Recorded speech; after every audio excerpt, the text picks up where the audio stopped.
Okay, we are now recording this. That's what we want to do. And sorry we're late connecting. We connected a little earlier and then we didn't know if you were there, so we disconnected and then we connected again. So now we're back. All right, today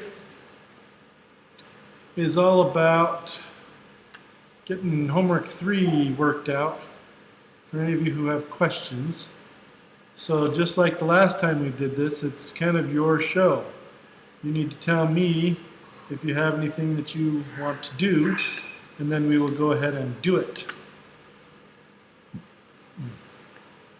Let me just make sure that I'm logged into everything here really quick.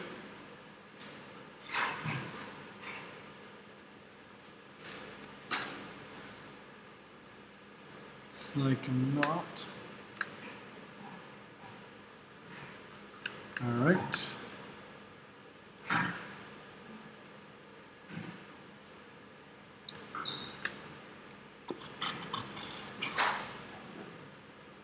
Okay.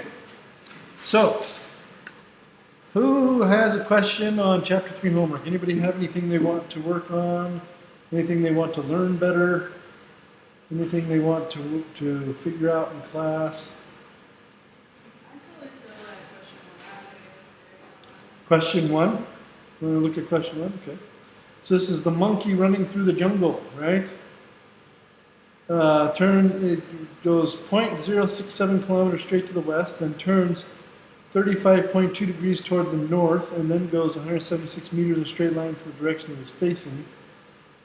What's the magnitude of the displacement of the monkey, right?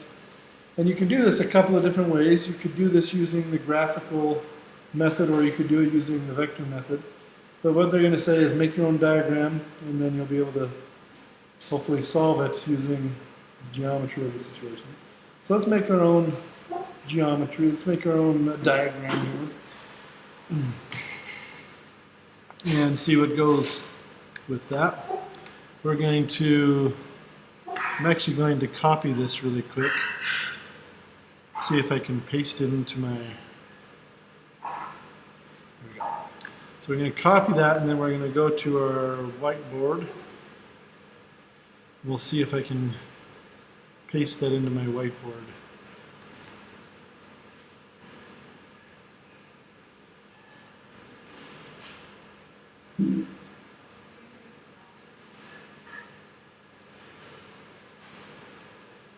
Ah, there we go. Aha! A monkey running through the jungle. So I can do that, apparently. Oops, don't need that one. Okay, monkey running through the jungle goes 0.067 straight to the west. So let's go ahead and draw this out a little bit. We have a monkey going this way to the west. This is going to be our western direction. And it goes 0.067 kilometers. And then turns 35.2 degrees toward the north. So if he's going west, north is going to be up this way. So he's going to turn 35.2 degrees up that way, which will be like this, and goes 176 meters this way. And if you draw this out with a great deal of accuracy, using a ruler and a protractor, thank you. Using a ruler and a protractor, then you can go back and measure things, which would be useful. Let's see what we can do with this so far.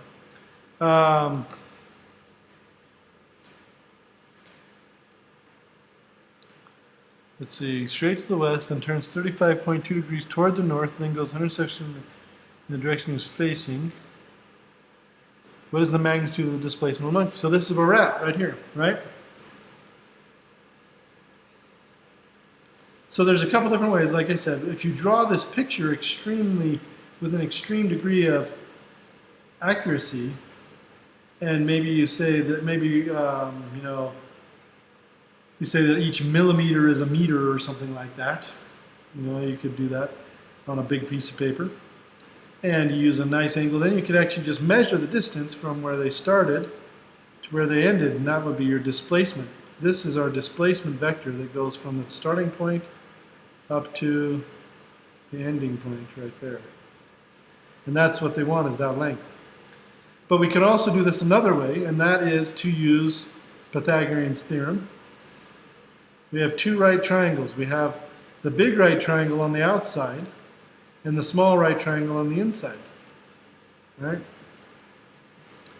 And so let's see what we can do with that one. With that, we know that this side here is the 0.067, and we know that this one has the side over here that's 176 meters. This 0.067 kilometers is actually 67 meters, so we can rewrite that as 67 meters, right? So how would we use this to do? So Pythagorean's theorem maybe won't work for us all that well, but it might work for us a little bit. For example, both of these triangles share this third side here, so if you can figure out that third side, that'll help. And if we can figure out this bottom side of this smaller triangle, then we can add it to the bottom side over here and get the total bottom side of this big triangle. Then we would have two sides of the big triangle, and we could calculate the third side. Right? But in order to do that, we would probably either have to really draw this picture well and just measure it, or we'd have to use trigonometry. And in this case, since we've learned the trigonometry, I'm going to go ahead and use the trigonometry. So this is a continuation of what we finished with last time. And last time we were here, we actually, last time we met, we actually didn't quite finish up the last part of this chapter, but we'll go back and finish that after we look at number 1 here again.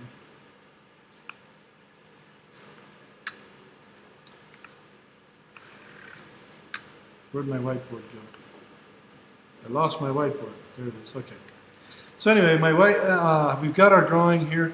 So let's look at this smaller triangle. The smaller triangle looks like this. It has the angle theta here. And we have these two sides that we don't know and one side that we do. We know the hypotenuse is 176 meters. But we don't know these two sides here. This side up here is going to be my adjacent side, right? And so let's actually, let's give it the name H for hypotenuse. No, sorry, not H for hypotenuse. A for adjacent, right? There we go. A for adjacent. We'll call that side A. And over here, this is going to be the opposite side, so we'll call it O. Why not, right? And these things have formulas associated with them according to the trigonometry that we learned last time.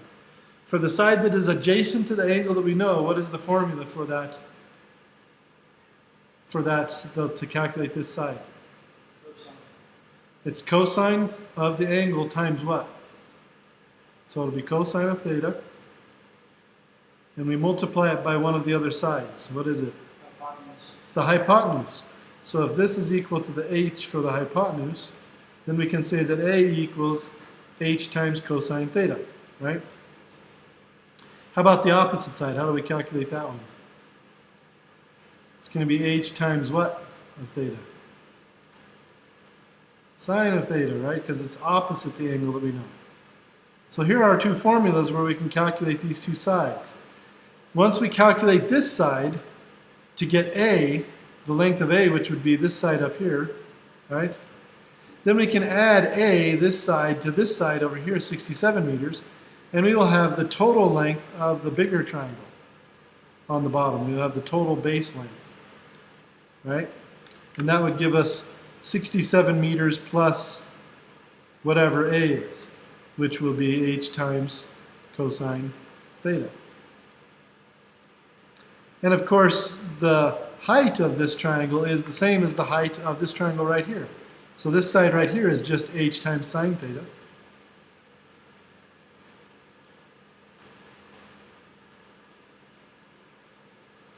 And then what is the third side going to be over here?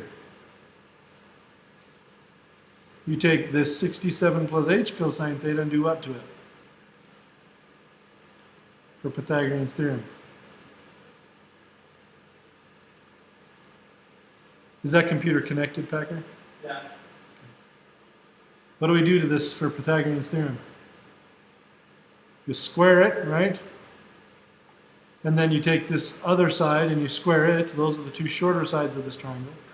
Add those together and take the square root, and you'll get the length of this other side, which would be your displacement vector, which we call, usually in physics, we call displacement vectors r.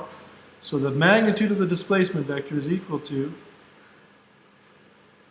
the square root of 67 plus h cosine theta squared. I would write it down, but I think I'm out of room in my... See if I can fit it in here. 67 plus h cosine theta. And you're just going to plug in your numbers. And you have to square that whole thing after you add them together. And then you're going to add to that the square of h sine theta. It's probably so small you can't even read it at this point, because I'm writing really tiny. But there is the magnitude of your vector, right? Now, is that all they're asking for? Probably not. Oh yeah, it is all they're asking for. No, they want the direction too.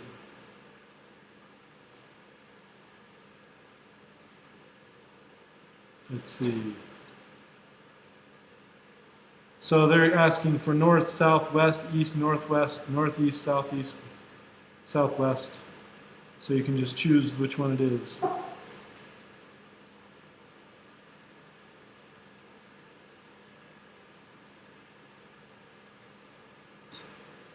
Does that help your understanding of that one? Maybe, maybe not. I didn't know how to add another triangle on there, and I tried to do it myself. You didn't know how to add another... I didn't know I was supposed to add another triangle on it, so I just... Oh. Because mine looked like the right triangle. So I just did it myself. okay. But does the path make sense? I think that's the way to interpret it. The monkey's going 0.67 straight to the west, so that's straight to the left. Turns 35.2 towards the north, so they're turning towards the north, which would be upward, right? And then the way that they're facing then, they run 176, so that's the second line up here, this way. Does that make sense? I knew that. Okay, that part made sense to you. You got that part right. And Mine then, was different. I thought it was a right triangle, so I just did all the oh, I see. So you turned more than I did. Is that what you're saying? Mine went Can- down and it was different. Can I see your drawing really quick?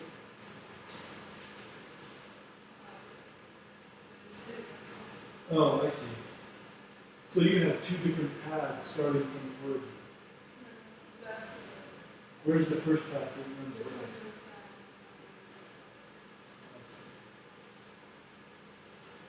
So what did yours actually say? What did your monkey journey goes to the south? Okay, I see. So yours is different. And then turns 47.1 degrees and turns toward the west. So yours actually ends up turning upward. Okay, 47. Okay, so if it looks like a right triangle, it's still not a right triangle. So let's do yours really quick.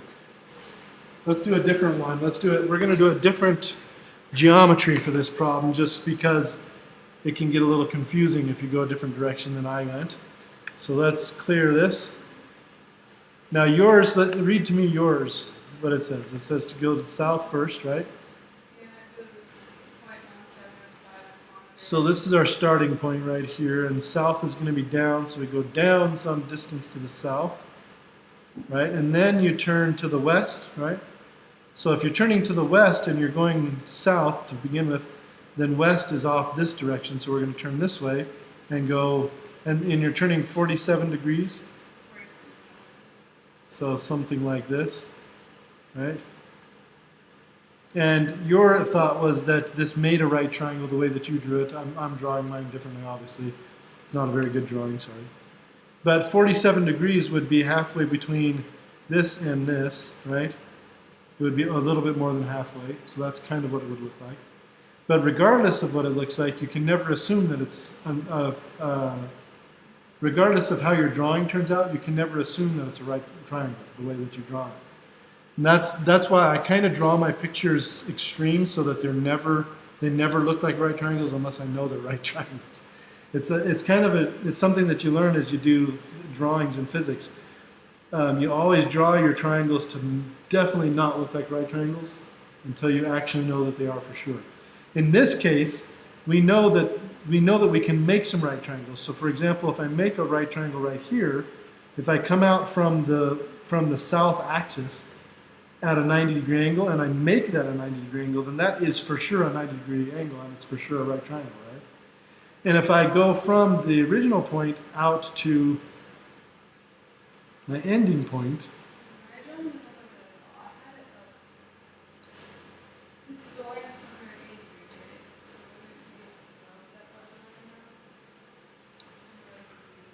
right? so, and again, when you're dealing with and going in different directions, it can be very confusing because when we deal with angles in math classes, you almost always deal with this angle right here, right? They almost always do that when we're always measuring from the x-axis. We always do everything the same way in math classes. But in physics, we don't always do things the same way because we're trying to, step out into the real world a little bit. So that's what I think is confusing a little bit. So let's do the steps again really quick. Let's actually clear this really quick and read it to me again. It says that we're going to have a starting point. We're going to go south, right? So south, how many meters did it say? 175 meters. Okay, so let's just draw that in just for kicks and giggles. And then we're going this way, right? Did you realize So what? you're going to go down and turn it out. That's right. So since we're going to the south, to turn west means that we're going to measure our angle from this line here, right? So if we're going to turn west, towards the west, that would mean we're going to turn this way, or we're going to have an angle that turns off this way, right? And that means we're going to measure our angle from here, and a 47-degree angle would be halfway between the line we're measuring from to the 90-degree angle. So that 47-degree angle is going to be right about in here, and that would be the 47 right there, right? Agree. And that is certainly confusing. But once you kind of get used to it,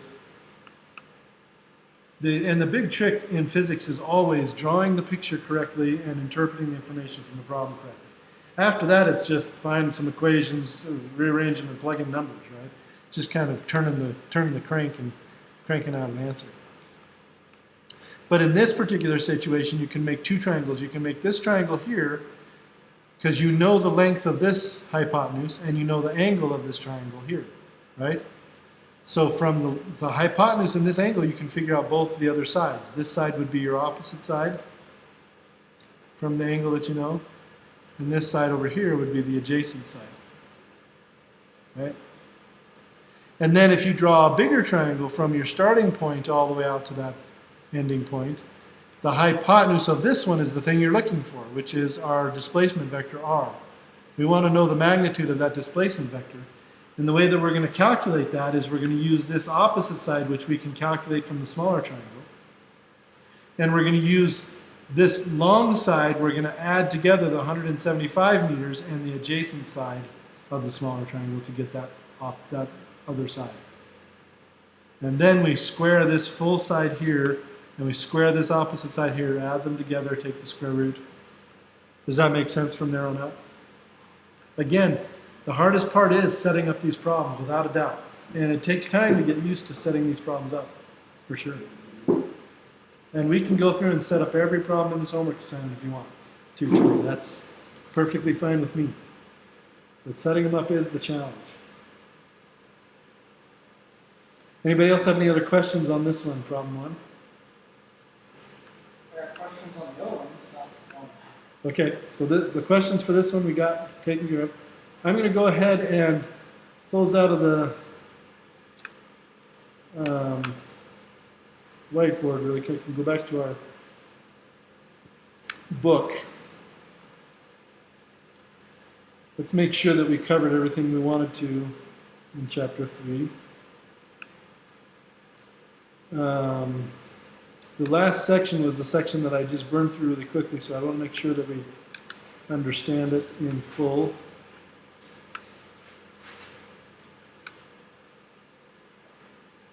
So this one was the one with the addition of separate velocities to make a new velocity. And the idea is that many objects can receive pushes and pulls from different directions and different things to add to their overall velocity. And we actually saw this when we were dealing with projectile motion. We gave the object an initial velocity in whatever direction, but its horizontal velocity stayed the same, while its vertical velocity was changing because gravity was pulling on it, right? In this case, we're going to have constant pushes and pulls instead of, we're going to have a constant velocity in another direction instead of an acceleration. But here we have our boat crossing the river. The velocity of the boat is coming from the rower who is rowing the boat. So that's what velocity boat means in this picture. And the rower is pointing his boat directly across the river, and so he is, or she is, giving it that velocity v boat that is in the y direction according to this coordinate system across the river. However, the river is flowing in the x direction to the right, and the river is carrying the boat down to the right. So you take the velocity of the rower plus the velocity of the river with a vector addition, and you use Pythagorean's theorem to get the velocity total, which is that hypotenuse of that right triangle. A similar thing happens with this example, except in this example, the airplane is flying. The airplane is flying with VP here, velocity plane, to the north, and the wind is actually coming out of the northeast. So the wind is pushing it not only to the east, but also to the south. It's actually slowing the plane down a little bit in the direction that it's trying to move. And so we have to add this vector, velocity plane, and velocity from the wind. And even though this looks like a right triangle, we can't necessarily assume that it is. There's nothing that labels this angle here as a right triangle, so we can't say that it's a right triangle. We can't assume that it's a right triangle. We have to use information that's given to us, and then add those velocities together. So the two examples they do are exactly those two examples that they have. The one is the boat, and this one is a right triangle for sure. We know that because the velocity of the river is going east, and the velocity of the boat is going north. North and east are right angles to each other. So you just got to calculate the velocity total from the Pythagorean theorem, and you're done. But in the second one, since we don't know those velocities, we're going to have to calculate some components. So what I would say is we would just say that we calculate the x components, which is east, and the y components, which is the north-south, and we go with it. Now, what is known in this problem? What we know is that the plane is known to be moving 45 meters per second due north relative to the air mass. That's not relative to the ground. What we're trying to calculate is the plane's movement relative to the ground, but relative to the air, the plane is moving north with a 45 meters per second, so that's VP, 45 meters per second of velocity due north. And then the other one, the wind, let's see here. Oh, they actually want us to calculate the velocity of the wind if we know that the velocity relative to the ground, which is its total velocity, this dark green vector here, is 38 meters per second, 20 degrees west of north.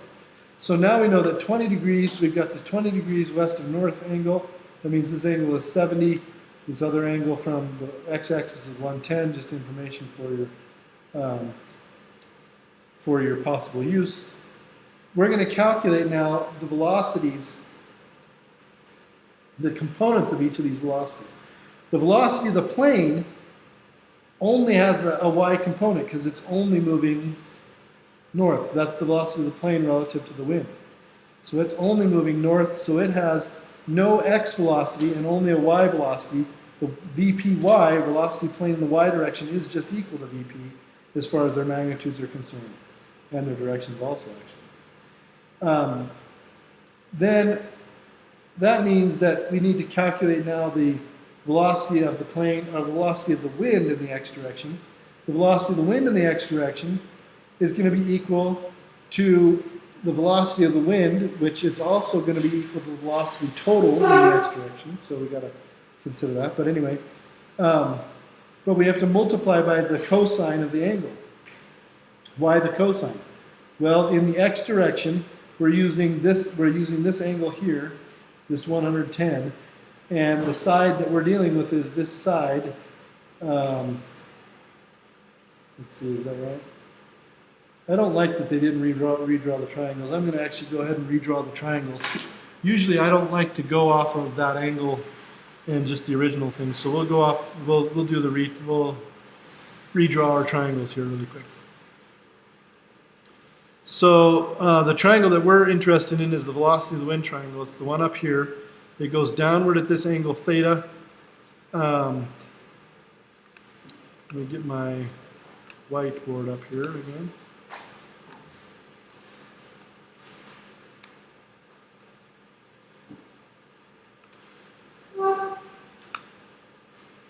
Okay, so we have our plane, we have the velocity of the plane straight up, that's VP.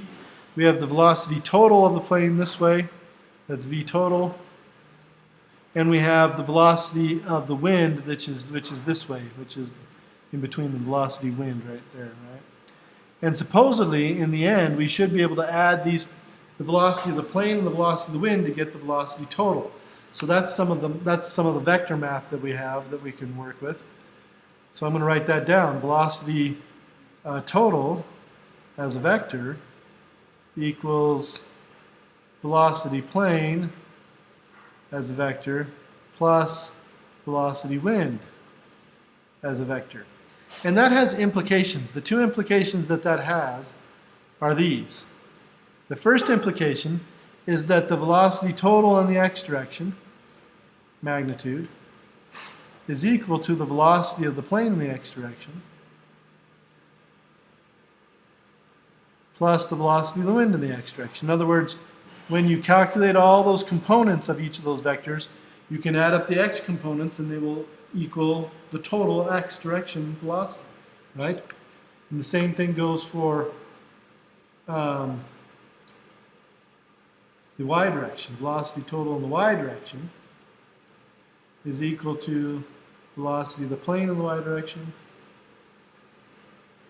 plus velocity of the wind in the y direction. Okay? So once you've got those two, this is splitting it into the x and y directions, and then all you need to do is calculate the velocity of the plane in the x direction, which in this case, if we go back to our homework, it's 0 because it's going straight north. There is no x direction for the velocity of the plane. And that means the total velocity in the x direction, v total x direction here, is equal to the velocity of the wind in the x direction. So all I have to do is calculate the velocity of the wind in the x direction, which is this triangle right here. This triangle right here has two components, this velocity of the wind triangle. I'm going to draw it up here again. The velocity of the wind is downward into the south there, downward to the west, and it has an x component, that's the velocity of the wind in the x direction, and it has a downward component, which is the velocity of the wind in the y direction. Now, it turns out that this angle down here, which is that 20-degree angle, is the same angle as this one right here. This is also 20 degrees. You can get that from doing some bunch of geometry, but pretty much any time you're dealing with triangles that are connected to each other, and you're trying to figure out what angle is in one triangle compared to what angle in another triangle, these are going to be similar triangles. So the smallest angle in each triangle is going to be the same. And then the next biggest angle will be the same. These two will be the same. And then, of course, the 90 is the same in both of those. So anyway, we have a 20-degree angle here, and we have our velocity wind in the x direction is adjacent to that angle, right? So that adjacent side, velocity wind x, is going to be equal to velocity wind, which is the hypotenuse, times the cosine of the angle 20.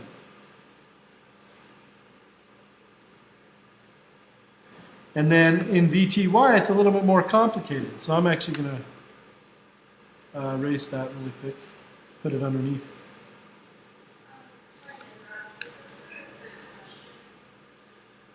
This is for the example in the book in section, the last section of the book in chapter 3. So, yeah, this is just the second example. The last example in chapter 3. So in this case, we're going to do, this is going to be velocity wind, which they give to us, times the cosine of 20 degrees. Right? Then in the y direction, so I'm going to put a line between here and go in the y direction, we actually do have two y direction velocities because the velocity of the plane in the y direction is the entire velocity of the plane. So velocity py just becomes the velocity of the plane. And then we have to add that to the velocity of the wind in the y direction, which is going to be negative because it's going the opposite direction. So I'll write that as a negative. And it is the opposite side from this angle 20 degrees. So it's going to be velocity of the wind times the sine of 20 degrees. Now the thing that they want to know is they want to know what is the velocity of the wind, right? That's the thing we don't know. And so the velocity of the wind here is the challenge. That's the thing that we're trying to solve for. So we go to each of these equations and we see if we can solve for one. And it turns out that you can actually solve for the velocity of the wind in, I think in either equation it will work. Because you know everything. You know the velocity total in x and in y, because they give us that velocity total. The velocity relative to the ground. So the velocity total in the y direction is going to be the velocity total times the cosine of 20, because it's this side of this triangle, it's the adjacent side. So we can go ahead and plug it in on this side, so it's actually this one. Actually, the velocity total in the x direction is this one. So this is the velocity total in the x direction. And then the velocity total in the y direction is this one. There we go, now we got it right. So this is velocity total y. So if this one's 20 degrees, that means this one is 70 degrees, right? Still gives us the same answer. So velocity total in the x direction is adjacent to the x, or is adjacent to the 70 degrees. So this one's going to be velocity total, which is the number they give us, that's the ground speed, times the cosine of 70 degrees. And that's going to equal this stuff here. It's going to equal this whole thing up here. And you're solving for velocity wind. So you solve that equation for velocity wind, and you're going to get velocity of the wind equals Vp minus cosine 20 over Vt cosine 70 or something like that. It's going to be a little bit messy, but you'll be able to calculate it. And you can do the same thing over here, but Vtx is now going to be, sorry, that was Vtx. I always do that. I always put it in the wrong way. This is actually Vty, because we're on the y side. So that ends up being the sine. Just be careful with that. More careful than I'm doing. I'm spending so much time trying to draw my letters on this whiteboard. But on this one, it would be Vt cosine 70 equals Vwx, and you could you could calculate that from setting it equal to Vw cosine 20. So that's about as complicated as it gets using these equations in this chapter.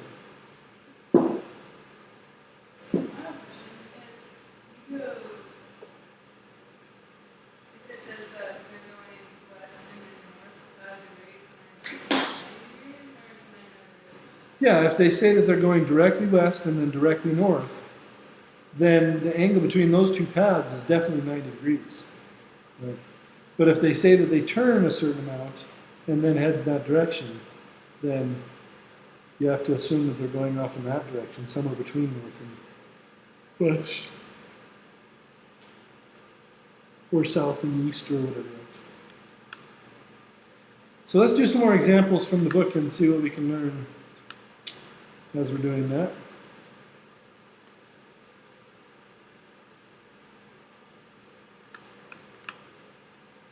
I can make my whiteboard bigger, that's kind of nice.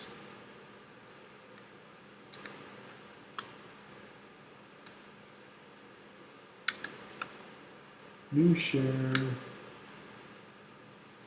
Okay. Which problem do you want to work on next? Homework problem? Sure.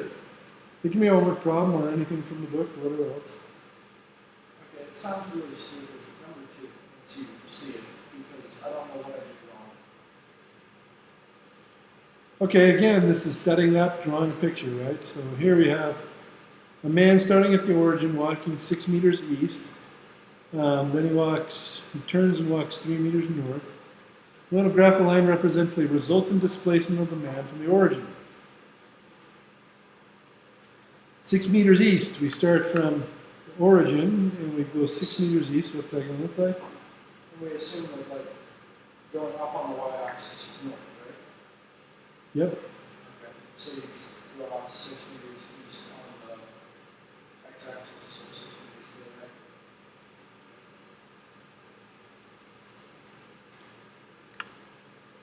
Okay, then once I get there, what do I do? 3 meters north, right? That's what I did on mine. Same. Mine said to go 5 meters west and 1 meter south. Okay. And I went 5 to the left and then 1 down, and then give me like a 0.9. Okay, so this is not done, by the way. They wanted you to draw a line that represents the resultant vector, displacement vector. That's what I got after that, but you can't. It will only go on the grid lines. I did that. The only thing is hypotenuse. So if I go back here, You just draw those. Okay. He doesn't want you to draw anything before that. Just look, I missed it. I cleared it. the easiest way to do it is to click on your starting point. So click on your origin, so and then just go your 6 meters and then go up to your 3 meters, right? Like that. So that's the line they want you to draw. So since they didn't ask for you to draw the components, they only asked you to draw the resultant, you should only draw the final vector, the displacement vector. So even if you went, Even if you drew those 2 lines first like I did, I was intending to erase them, but apparently it won't let me erase them.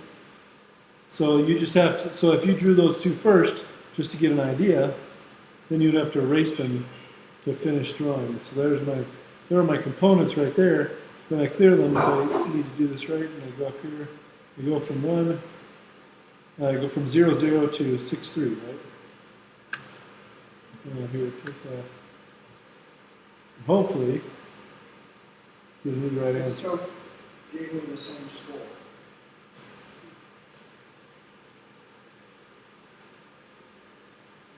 Even though I just drew the result this time, instead of the components. So what score did it give you?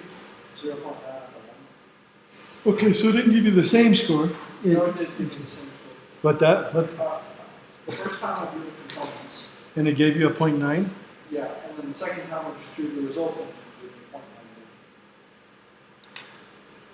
Should I go to both? I think that what it did is, I think what it did is what you were seeing before is probably your maximum score possible, is 0.9, because you missed it twice.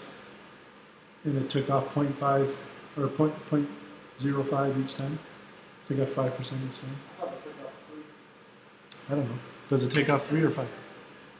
I don't know. I think it takes off 5% each time. 0.05. Yeah. 0.03, I think let's see, there's 7, you get 7 tries each homework assignment, is that right? I don't know. I can't remember what it takes off. I can change it. What's that? It just depends on how many times you attempt it. So,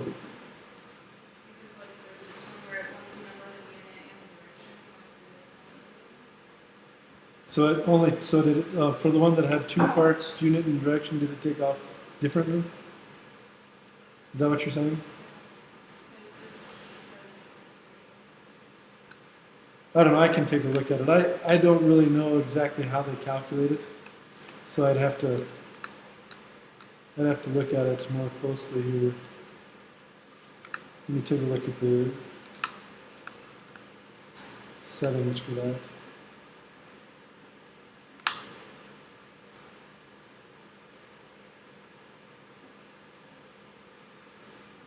Let's see, for 3% per missed attempt, it looks like.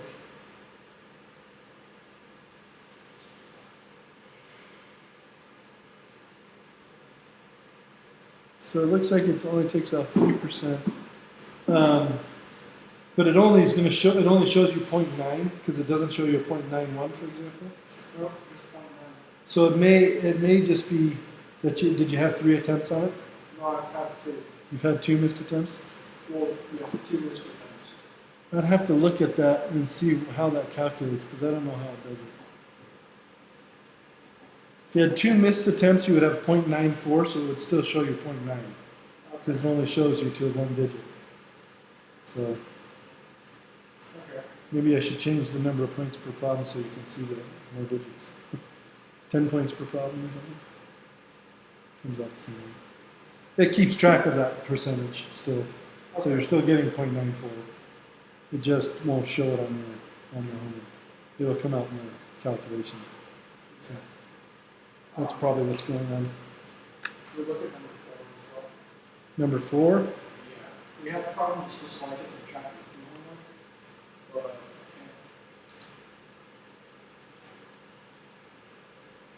Okay, so here is our. So they want us to find the average velocity of the man. It takes him 5.8 seconds to complete the path, right? We have the red and the blue. We have 16 and 32 meters. So what's the formula for average velocity when you're talking about 2 dimensions? What formula do we have to use? Average velocity in 1 dimension, you just took the distance and you divided by the time, right? Well, not the distance, but the displacement, and divided by the time. But in vectors, we actually have to calculate the displacement using another formula, which is the Pythagorean theorem, right? So we have to calculate the distance between this point and this point. Straight line. We have to use a Pythagorean theorem. Did you do that? well, on mine it just has to go straight up and down. Straight up and then down, same thing. It's the same thing with straight up and straight down. So let's do this one first and then we'll do your version next. So in this one we have a 16 meter side, a 32 meter side, and a 90 degree angle between them.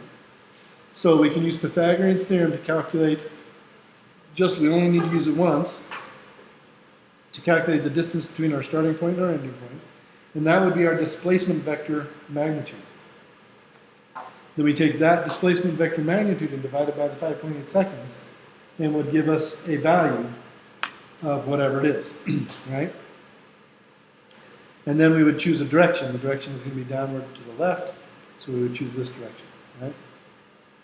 For the average velocity. Now, if we had yours, it would look like this. You went straight up and down. Yeah. Where did it end? He goes up 10.9 and down 19.9. It goes up 10.9. Oops. And then he goes down 19.9, right? And we're down here. And you want to know what is the displacement vector. Well, it's the same concept. You go from your starting point to your ending point. Right? So you need to find out that difference. If you go up 10.9 and then you go down 19.9, how far did you go down total? 9.9, because you have a positive 10.9 vector and a negative 19.9. Positive 10 plus negative 19.9 is negative 9.9. That's 9.9 down, right? It's And then not you asking for displacement, it's asking for the average velocity. right, but you have to have the displacement to calculate the average velocity. Because the average velocity is displacement divided by time. So you take that negative 9.9, divide by the time. You don't need to put in the negative because they're asking for magnitude and direction separately. And so you have 9.9 divided by the time as your magnitude, and then your direction would be the down arrow, right? Does that make sense now? So I would be taking 9.9 divided by the time it is. That's correct. Uh, So remember, this goes back to that idea of going to the store and then coming back home. What is your displacement? It's 0, right? I'm really confused with this. I added them for. And then which one is this one? Also number 4? Line arrows on top of each other going the same direction. Okay, so those are just two different displacements in the same direction. So I added them for the displacement. And you I don't understand. and you added them and then you divided by the time. Yeah. Okay, so what is your time? 23.1. And what is your total displacement when you added them together? 52, and you divide it by 23, and you should get 2 point something, right? 2.1-ish. So it said the number and the direction is wrong, okay.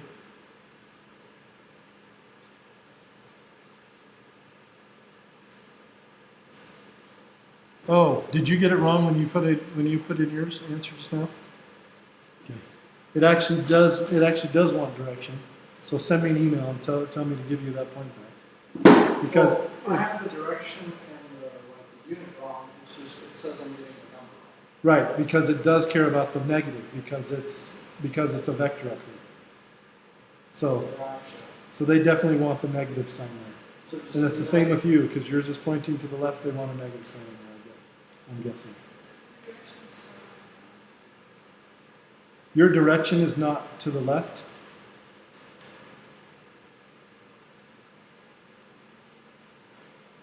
That's goofy. That must be a programming error. No, but the arrows are pointing to the left. Send me an email about that one for sure.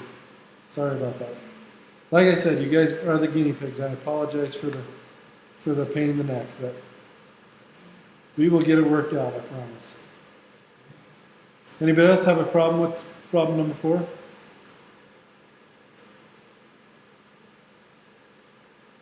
Yeah, so send me an email really quick, just saying, you know, this one was wrong for programming and understanding the.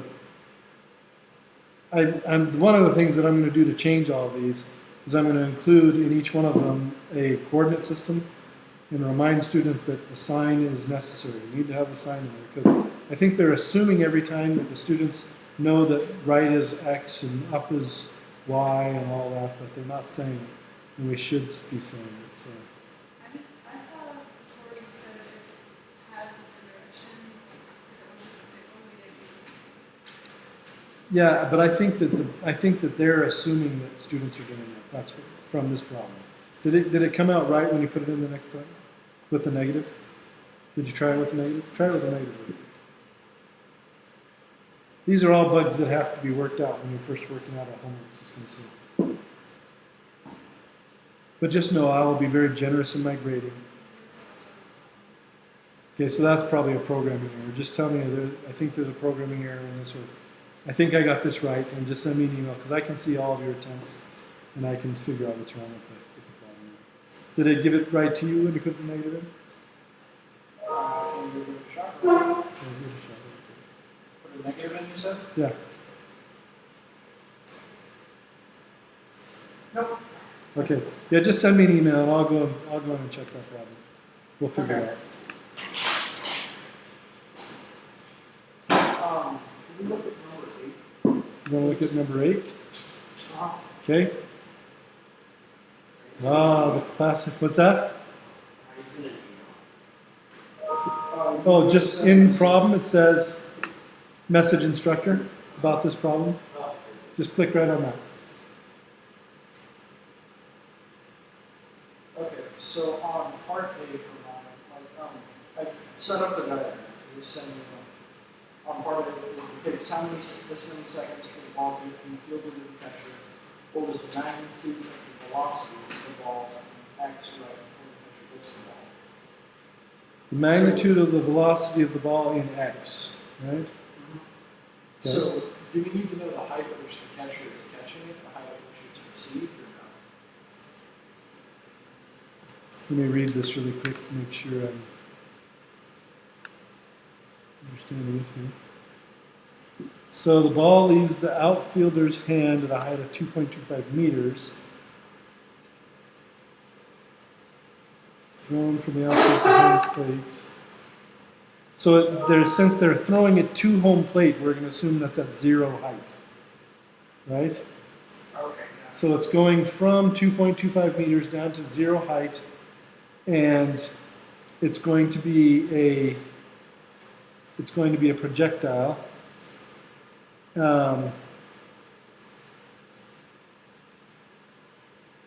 going to follow projectile motion.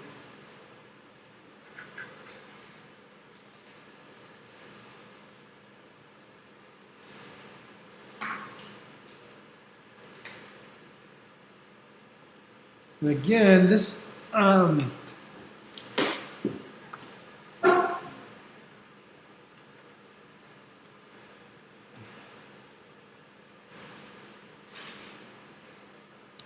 75 hands. Oh, they give us the time. That's important.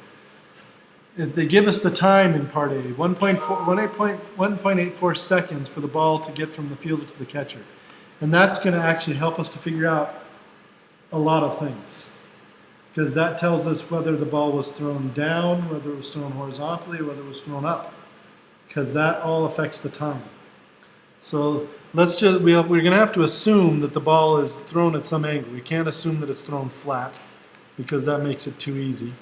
But we'll be able to find out if it was. So let's draw the picture. Let's go back to my whiteboard. Here's the whiteboard.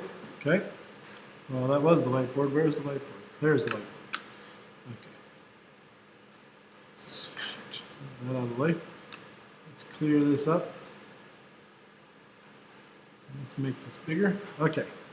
So, here's the person in the outfield. Here's our baseball player in the outfield throwing the ball.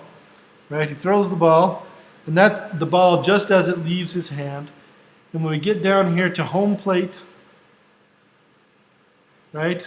Here's home plate on the ground. That's 0 height, and that's where it's going to end up in part A.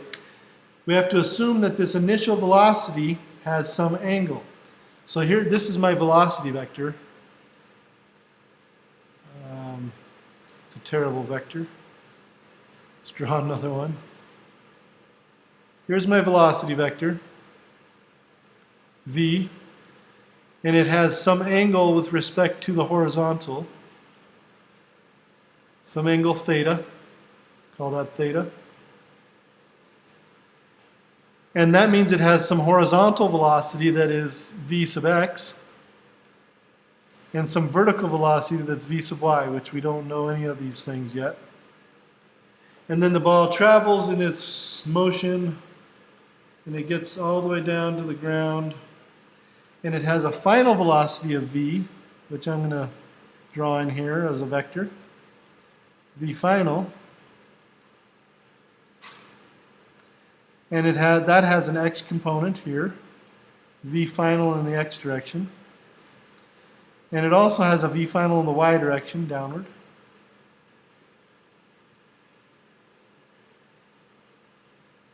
Those are the two components of our final vector. Okay? So this problem is going to have an x side and a y side. What do we know about the x side if there's no air resistance? It's constant. V initial in the x direction. And they usually, in the book, they usually do it backwards from me. They call the initial that you call V naught. But since let's go ahead and just change that really quick. This is V naught Y, V naught X. And then the final one, they don't give it an F down here. They don't give an F down here. Makes it sound like I'm swearing or something. So this is just Vy, or just V rather, and this is just Vx, and this final Vy is just called Vy. So that's how they do that. So according to our previous knowledge about vectors, our V initial in the x direction is going to equal our V final in the x direction, or just Vx in the there. Dang it, I'm terrible at drawing. I'm like using two hands and I still can't do it. I need to do this. I'm going to bring my iPad in here next time. We're just going to draw from my iPad. It's much easier. So, so this is going to be Vx. There we go. And that's the first thing we know, is that the x dimension velocity is going to stay the same the whole time. But in the y direction, it's going to be a whole different ball game, right? Suppose, so to speak. Our v initial in the x direction is going to be equal to our v initial times cosine of theta. So that's one thing that we can figure out right away. And that means that our v final is also going to be equal to v initial cosine theta. And then in our y direction, we're going to have v initial in the y direction. What did you say that about the velocities of the V naught? The v final in the x direction is also going to be equal to this, right? Because it stays the same the whole time, right? Is that what you meant? Yep. Okay. So then their v initial in the y direction is going to equal to v initial, the total v initial, times sine of theta. Now this is the key, right here. Because in the y direction, we can split this problem up into a couple of different things. We talked about this before. If we draw a horizontal line over from our starting point, we have this part of the motion that is symmetrical. And we also know something about the top of the motion. What is the velocity at the top of the motion in the y direction? 0. So this I'm going to call Vy final for just, or Vy top or something, Vyt, whatever. And it's equal to 0. So if I just talk about something here in terms of some symmetry here, I can actually do some calculations that will tell me how long it takes to get to the top of this, and then I would know how long it's going to take to get to here, and then I can calculate the velocity over here, and then I could use this velocity over here to calculate this velocity over here. Okay. Now, that's like a 5-step problem. It can be done. I know I've done it many times, but I want to return to the book really quick and remember something that they told us. If we return to the book and we go to the end of the book, into the chapter, they actually told us something about the final velocity in the y direction, didn't they? It's actually not there. It's actually in the previous section. Let's go back to the previous section. But if we go back to the previous section,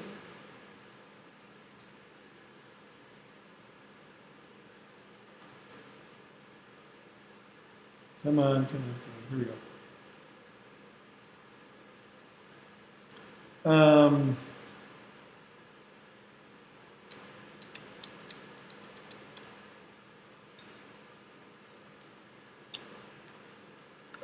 Let's see, that's initial velocity, that's not what I want.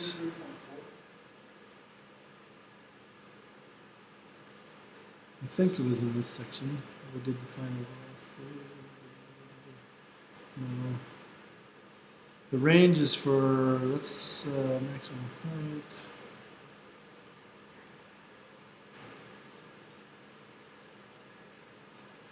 Oh, yeah, this is the one. In this one, they tell us if we know the initial velocity in the y direction, we can use this equation to calculate the maximum height, right? So if we go back to our problem, so this is going back to, this is section 3 point, is this 3.4? Yeah, there's 3.4. 3.4. So if we go back to section 3.4, we go to the very end of that section that tells us that we can calculate the maximum height of a projectile if we know the initial velocity in the y direction. So we can actually use this formula right here to calculate how high this baseball is going to get. Okay? Then we can assume, since the y direction is independent from the x direction, we can assume that this ball is going to reach a maximum y speed as if it was just dropped from that height. Then you can just calculate it as if the ball was dropped. You can calculate the y portion of the velocity as if it was just dropped from that height. And then you actually already know the x velocity, don't you? Because it never changed. So this is a beautiful kind of shortcut using this equation. So let's use this equation. H equals v0 y squared over 2g. What's our actual y velocity? And let's go back and look at that really quick. So our initial y velocity in the book said, or in the homework said, we don't know that. They don't tell us that. They just tell us the time. Well, that's okay. We can still use the time. So, so this is this equation we'll still use. The height equation we'll still use. So let's write it down on our whiteboard here. Let's find my whiteboard. Okay. So in my whiteboard, I've got to write down this equation, which is height equals v0 squared, v0 in the y direction squared, over 2g, right? But there's another equation that is in our book, and I'm going to just go grab it really quick because it's faster for me to grab it than to show you all it. It is the equation that has time and let's see, time, initial velocity, and final velocity in gravity for a falling object. It's the final velocity equals initial velocity minus gravity times time. We know the time, right? And so that one we can throw in there. Since we know the initial velocity, if we were just dropping it, it would be 0. But we can also use the one that has time squared in it, which would actually be more beneficial to us. And that is this one, which I'm going to write down. So let's bring it in here. Dang it, where's my whiteboard? There's my whiteboard. Okay. So let's go back here. So this equation tells us that the final position, y final equals initial position, y initial, which we call y0, plus v0t in the y direction.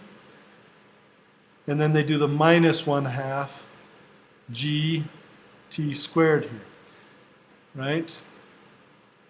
So in this equation, we know everything. We actually know the final y is 0, because it falls to the ground, right? So we know that this is equal to 0. We know the initial y is the height that he throws it from, right? And we know the time, and then we can calculate the initial velocity in y.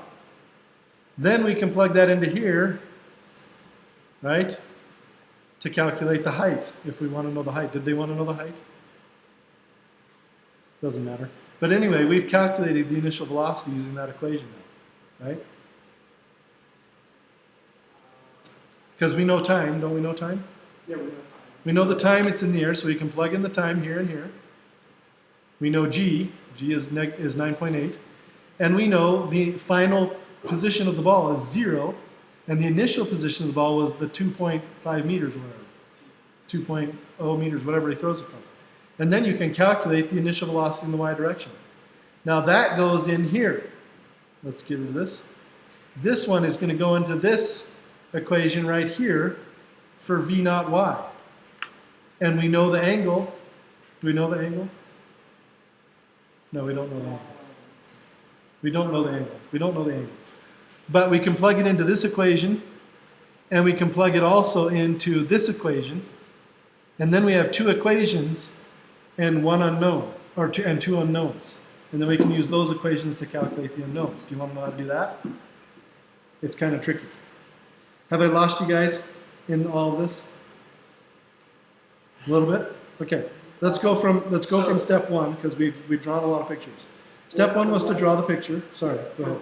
Right where you were, you could basically use that to solve so you have your initial velocity. Yes, you can. And I'm going to show you how. You still need to know the angle. But the first thing we did is we drew the picture, right? And we drew on all these things and we labeled things, and that's simple enough.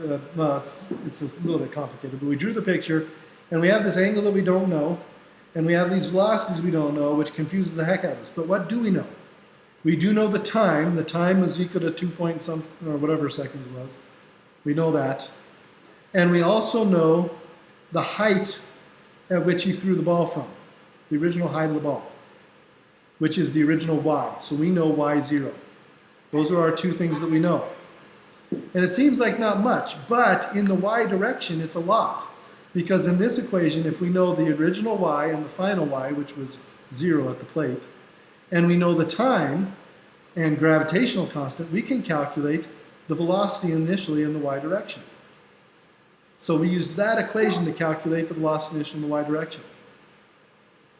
Then we can plug that into this equation right here, velocity initial in the y direction, which is equal to velocity initial times sine theta. Problem is we don't know sine theta. But, You use it as a sign. well, we don't know two of these things in this equation. Okay. The other thing that we do know is we do know something in the x direction. Now, what is it we know in the x direction? You know the total distance. We know the total distance and the total time, which means we know the velocity in the x direction. Because velocity in the x direction, velocity equals distance divided by time. We know the distance x and we know the time. So you can calculate that, and that will go, that velocity initial in the x direction, that will go right here. So now we know both left sides of these equations. Now, if we take both of these equations and divide them by each other, we're going to get something kind of interesting. We're going to get a number on the left-hand side because we know this number and we know this number. And we're going to get sine over cosine. What's the sine over the cosine? That's the tangent. Then we can use the inverse tangent to calculate the theta. So we're going to do, the next thing we're going to do is we're going to do v0y, which is just a number. You know that number. We're going to do v0x, which is just a number. You know that number. And you just get a number, and that will equal the tangent, because it's sine over cosine. That will equal the tangent of theta. Then you just take the inverse tangent of the number on the left side, and you'll get theta. Then you know the angle, and you can calculate v naught from either one of these equations.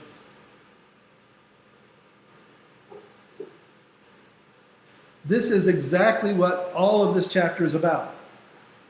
It's about having some information given to you in words or in pictures, creating all of the vectors and components of those vectors symbolically. So if you're given, if they tell you something about, initial velocity, then you need to create these vectors. And then you need to put together the equations for those vectors or the formulas for those vectors. And then you need to look at the kinematic equations and start to say, what do I have that can get me something in these equations? One of these equations is going to give me something that I don't have from what I do have. And then try to use what you do have to get what you don't have, and it's just a big puzzle from there. You're just mixing things up, and you're making a big mumble jumble of things till you get things what you have. Now I can see that there is frustration in this, because I was watching my son do it last night. I'm watching you guys do it right now. Don't be frustrated. This is hard. This is one of the hardest things that freshmen in college do, is this class right here and this chapter right here. So it's not new for it to be difficult. And it will take time. And we're going to give you time. Even though it is due tonight, technically, we're going to extend that out, like I've said before. But This takes a lot of practice to do this correctly. So if one of these is not working for you because it's just a little too complicated, go to another one, try a different one. And then get some help from me, get some help from fellow students, work together on these things. And we've got time to do that. So you want to do this again? We can do this again, and we'll approach it from a slightly different angle and see if we can. If you could just go through it again, it's like slowly so I can write it down, that would be awesome. Okay, let me try something really quick. Let me try to share from my iPhone or iPad. Let me go grab my iPad because it'll make it a little clearer on my iPhone.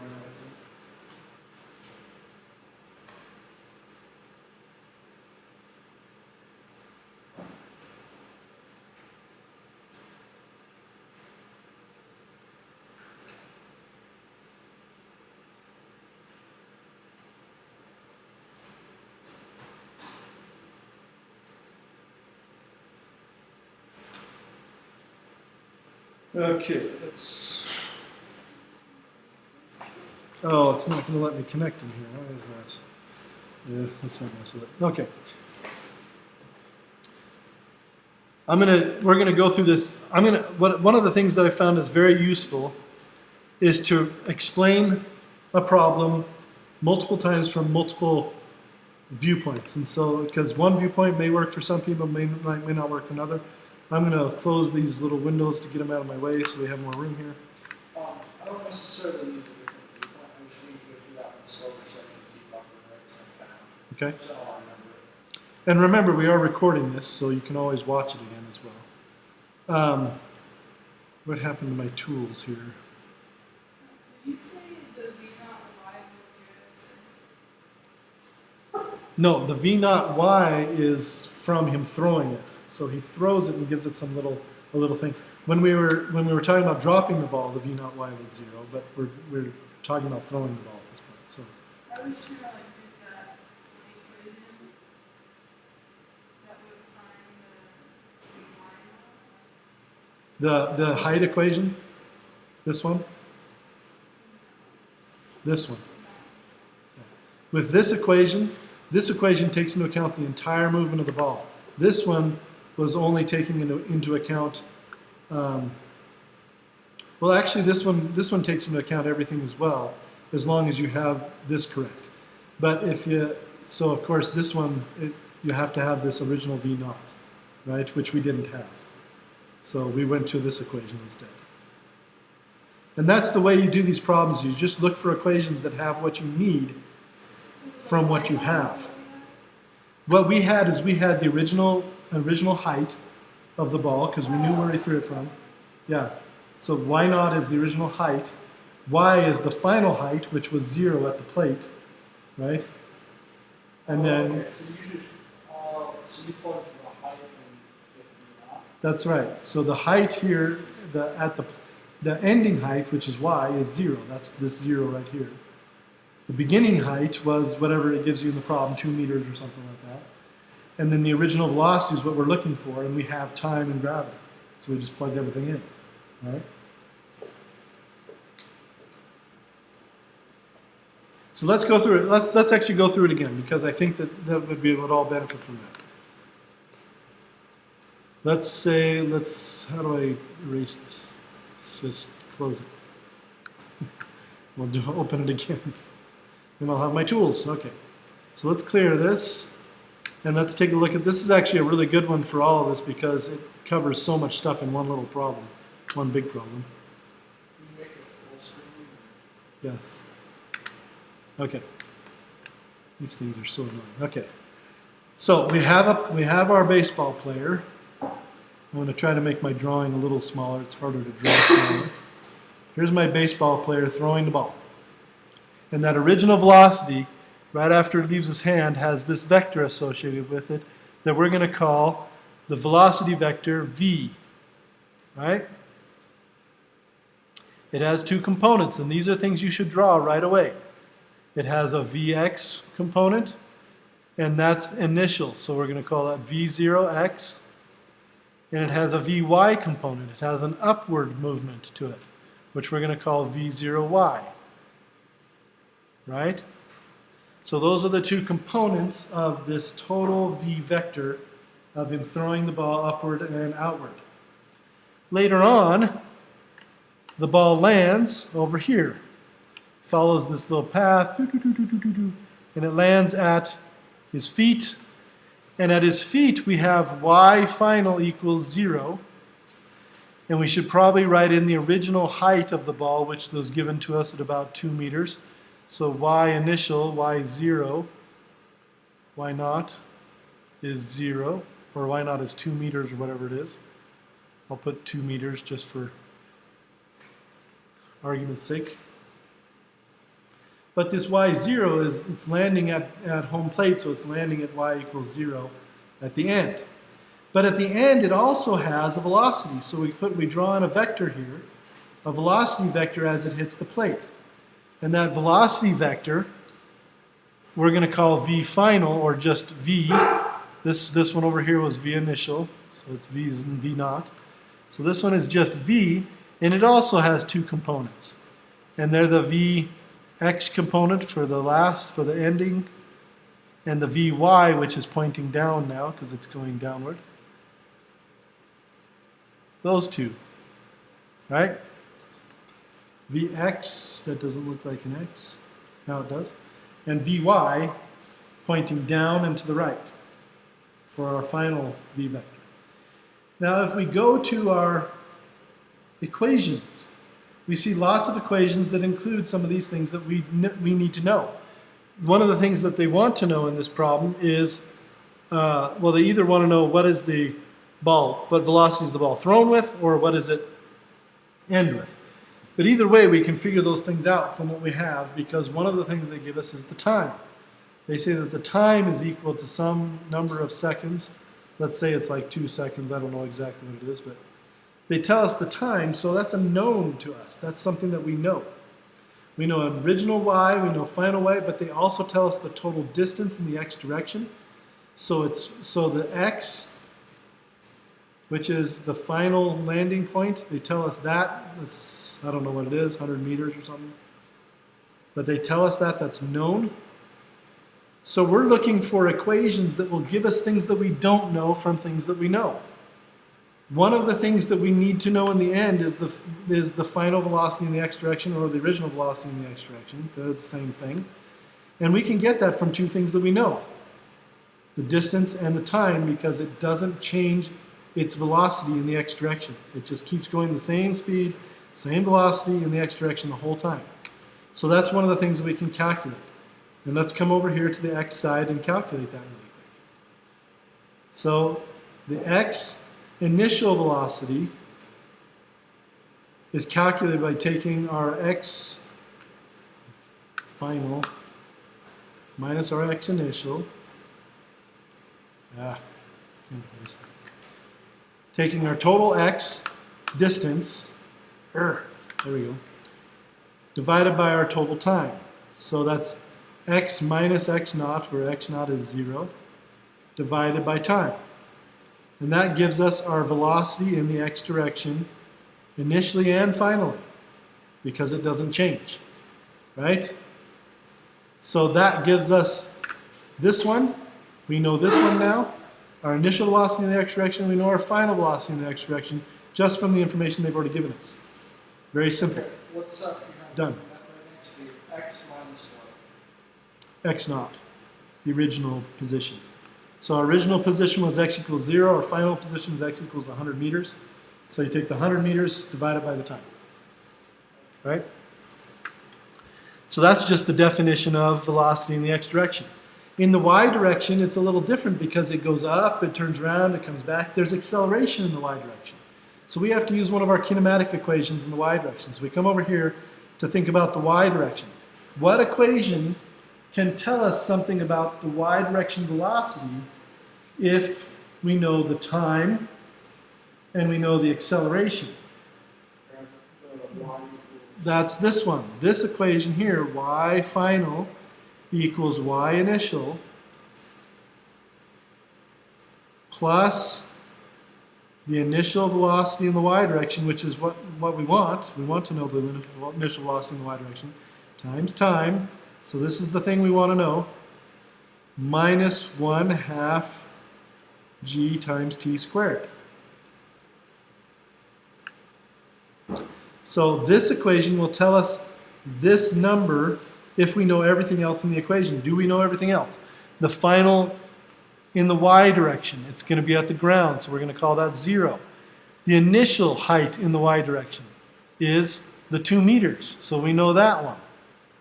The initial velocity in the y direction, that's what we want to know, so we just leave that as a variable, v naught y. The initial time in the y direction, this is times time. Our time was 2 seconds, so we multiply by 2 seconds. It's not a very good multiplication. And then we subtract 1/2 times g. G is 9.8.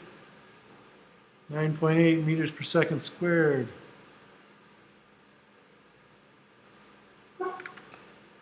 And we square that. No, then we multiply by time squared, rather. So 2 seconds squared, right? Then we just multiply this out and we solve for v naught y. And it gives us a number for v naught y, whatever that is. Well, now we know the initial speed in the y direction here, and we know the initial speed in the x direction here, which is the same as the final speed, right? V naught x and v naught y, or v naught x and vx are the same. Then we are actually able at this point to calculate the initial velocity of the ball, because v naught x and v naught y are these two components of this vector.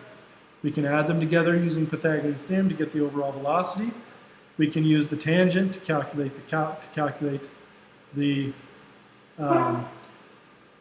angle, and we're good to go. Once we know those things, let's see. What else did they ask for in this problem? Did they ask for anything else? Did they want to know the final velocity anywhere? They want to know the angle that's thrown out. The angle that's thrown out we can get from what we just did. Do they want to know the final velocity of the ball at all? Don't we know the vertical velocity of the Sorry, I've got to get back to the problem. Okay, so so they want to know the magnitude of the velocity right before the catcher catches the ball. And then they also want to know the vertical velocity the ball had when it left the fielder's hand if the catcher catches the ball at the height of 0.34 meters. So then we have to change our final height, right, in that same equation. So we change our final height to 0.34 meters and we recalculate and do that, which is just a recalculation. And then the angle at which the fielder threw the ball with respect to the ground, right?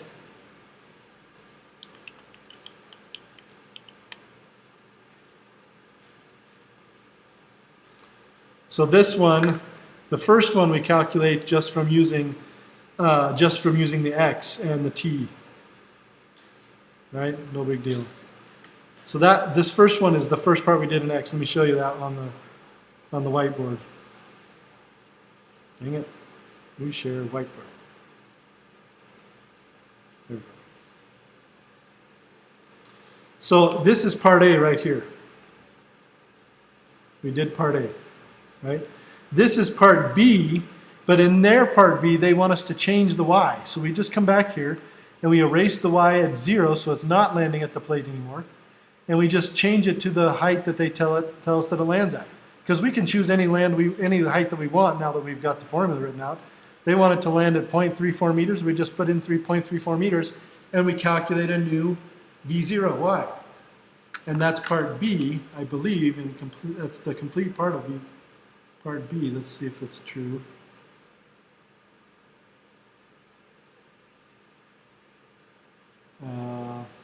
This one right here. So in part B, find the vertical velocity when it left the fielder's hand. So that's exactly right. So in part B, they want us to calculate that vertical V0y, and that's right here in this equation. V0y is this guy right here, and you plug in the height above the ground that the catcher catches the ball for the final height in y. The initial height in y was given to you, the time was given to you, and everything is good. So you use that equation. Now part C, What angle did the fielder throw the ball with respect to the ground? That is the last part that we were just talking about, but I will actually calculate it right here. I'll show you the calculation, because everybody has it different. Now that we know the initial in x, which is this part of the triangle, and we know the initial in y, which is this part of the triangle, we can come over here and draw the triangle again a little bit bigger so that makes a little more sense to us. We have the angle theta that we don't know. We have this side right here, which is v naught x, which we've calculated in part A. This side over here, which is v naught y, which we calculated in part B. And this side over here, which is the v that we want to calculate and the theta that we want to calculate. To calculate the v, you're just going to use Pythagorean's theorem. But actually, I don't think they never asked for the v, so let's not even worry about it. They just asked for the angle, I think. So let's not even worry about that. Let's just do the last calculation, which is you take the tangent, remember, is the opposite side over the adjacent side, the tangent of the angle theta. So the tangent of theta equals the opposite side. You take your answer from part B, v naught y, and you divide it by your answer to part A, v naught x, and you're going to get this ratio, which is the tangent of theta, which means we need to take the inverse tangent of both sides. When you take the inverse tangent of the tangent, you get theta. When you take the inverse tangent of these numbers, you just get tangent negative 1. So you,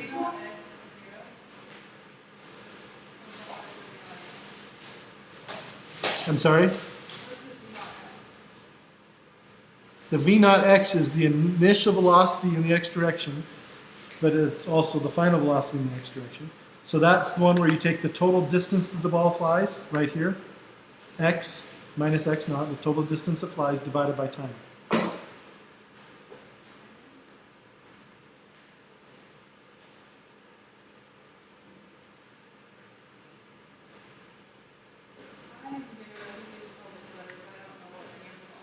Okay.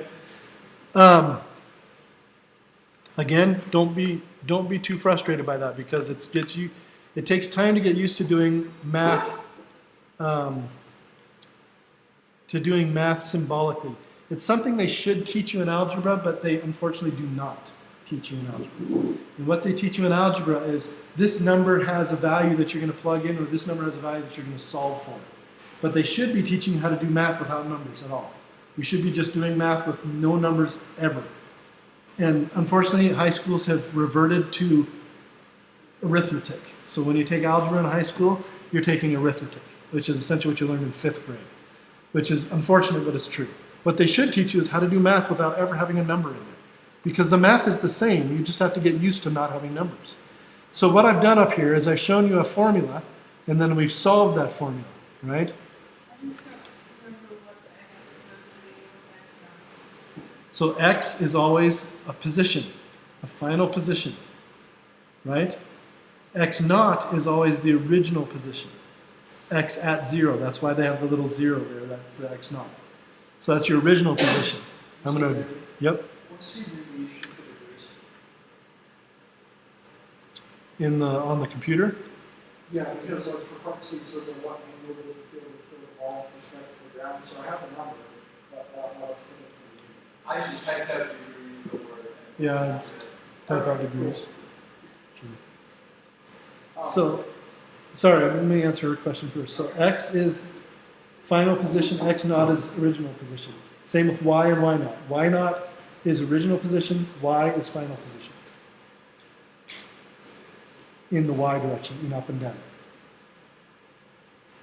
And then when you have a v, v naught is original velocity, but v naught x is the original velocity in the x direction, or the component of the velocity in the x direction.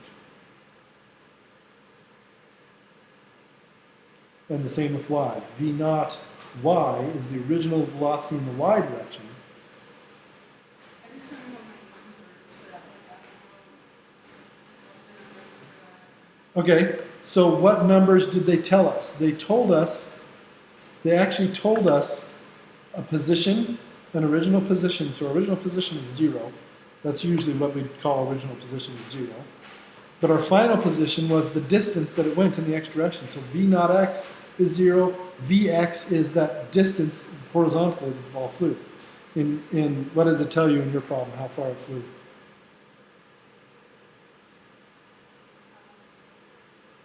How far the- What's the horizontal distance your ball went in your how problem? far the people are initially? Yeah. 72. So 72.4 meters would be your x, or your final position of the ball, because that's where it flew to.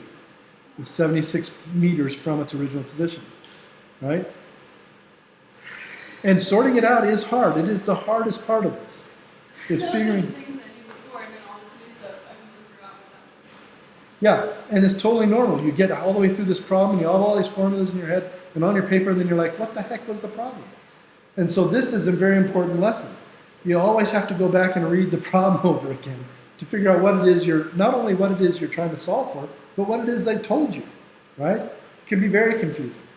This is also something that is helped out by working with people. And I realize that all of you are doing different things during the summer and everything else, but it's actually really advantageous to try to find a time when you can work on homework together in a group, or at least with one other person. And if that other person has to be me and you come in, during my office hours or during some other time that we can arrange, that's fine. I'm willing to work with you on that. But it is certainly advantageous to work with somebody, because two minds can keep track of things better than one mind can, right? So one person forgets one thing, the other person remembers it. But this drawing it out in wasting a lot of paper is important in physics. A lot of people, when they come into a physics class, they want to cram things in and use the entire page. If I'm doing a problem like this would have taken me an entire page of paper, and I would have written nothing to the right side of the right half of the paper. I would only use the left half of the paper all the way down, and then the right half of the paper would be used for correcting mistakes, writing little notes to myself, and everything else. If you're filling up your paper and you're putting more than one problem on a sheet of paper, you're probably using way too little paper, because you need space to think. If your mind is looking at a very cramped space, it will not understand what you've written. It's just plain and simple fact. Okay? So notice that I spread things out a lot. I leave white spaces in different places, and on paper I spread it out even more, because here I'm kind of limited to what I've got on the screen. But if I'm drawing something, for example,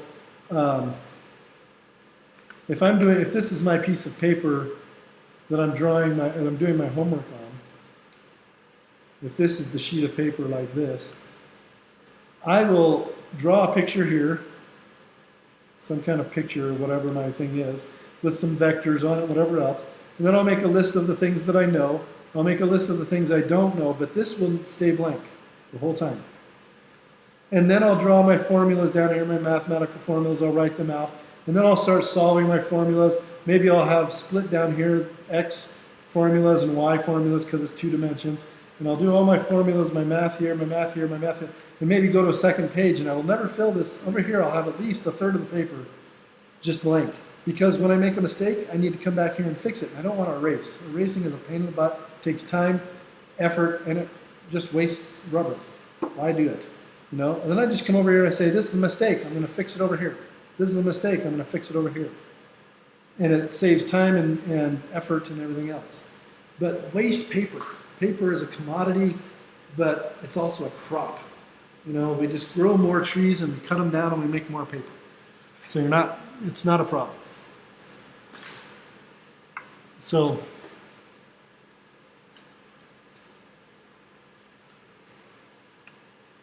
let's undo some of these things. There we go. So those are the three formulas you need to solve this problem. Here's the first formula: distance in the x direction over time. Was the letter from maximum height, was that H? Was the The letter from maximum height, was that H? Yeah, for maximum height, if you want to calculate maximum height, that's h. But that's we didn't end up using that in this problem because we found a better way to do it. If we use that equation, we would have to do a couple more calculations, which we decided to skip. And that happens all the time. We look at the equations and we say, well, this one we could use, but we have to calculate this. But if we use this one, we don't have to calculate as much.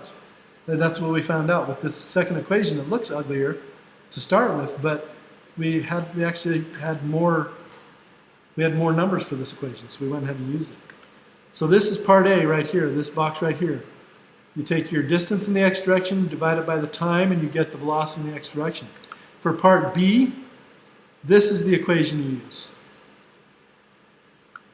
You need to know your initial height, your final height, right, and the time, and you can get the velocity in the initial velocity in the y direction. And then we solve that one. The final one, you use part A and part B in the final one, and this is the equation you use in the final one. So really, I was originally saying that this might be a 5 equation one, but it ends up only being a 3 equation one, which is nice.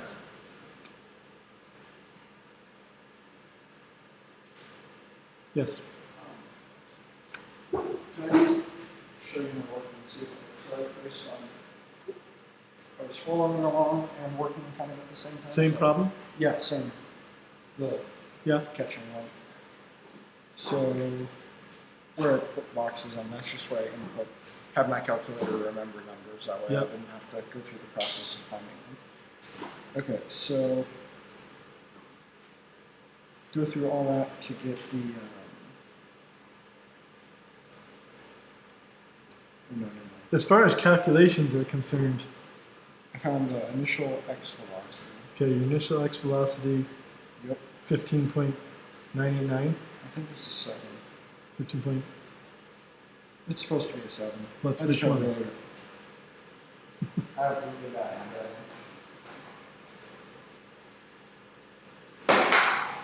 what is your initial velocity in the x direction? Oh, so you go 30.2 meters in 1.89 seconds? Yeah, that makes sense. 15.989 is right.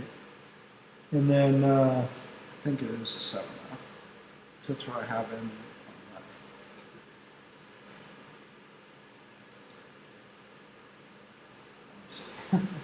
sorry.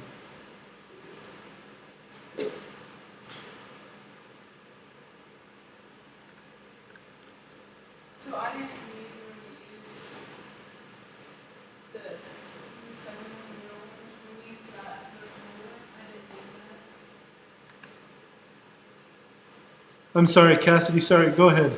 I think it muted you for some reason. Oh, I'm muted. I saw him. Oh, okay. It's okay. That's not. Oh, Sorry, go ahead.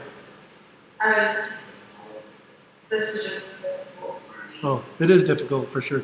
I'll get back to you in just a second. Oh. Okay, so I found the initial x, and we're supposed to find the final y, if I remember correctly. No, initial y and initial x. I think is what it says, didn't it?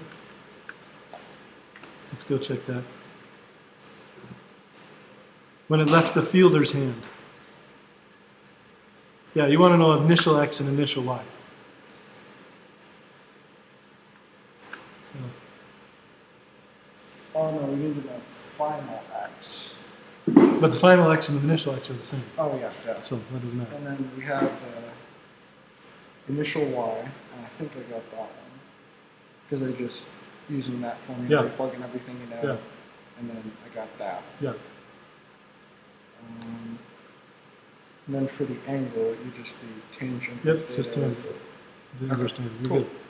Okay. I'm going to submit this and hope I got everything So to address the issue of difficulty, you're not the only one. Trust me. It's even difficult for me. Imagine being the person in front of the classroom who has to solve these things and supposed to be right every time. I'm never right every time. But it is very difficult, and everybody is struggling quite a bit with this. But it's something that will pass. This is by far the hardest part of this class, where we're jumping into this, and right away we have to do something really hard. First of all, we learn vectors, which is kind of hard. Then we learn some trigonometry, which is kind of hard. And then we throw it in together with all these stupid equations we've just learned, right? Like 20 equations, all stacked on top of us. So the point is to all this is that it is very difficult at the beginning, and everybody finds it difficult, even at universities. I don't want you to be frustrated. I just want you to keep trying to do it. Even if this homework comes out with not such a great grade, it's not going to kill your grade in this class. I've had people get an F on this homework and still get an A in this class. It's not that hard to do.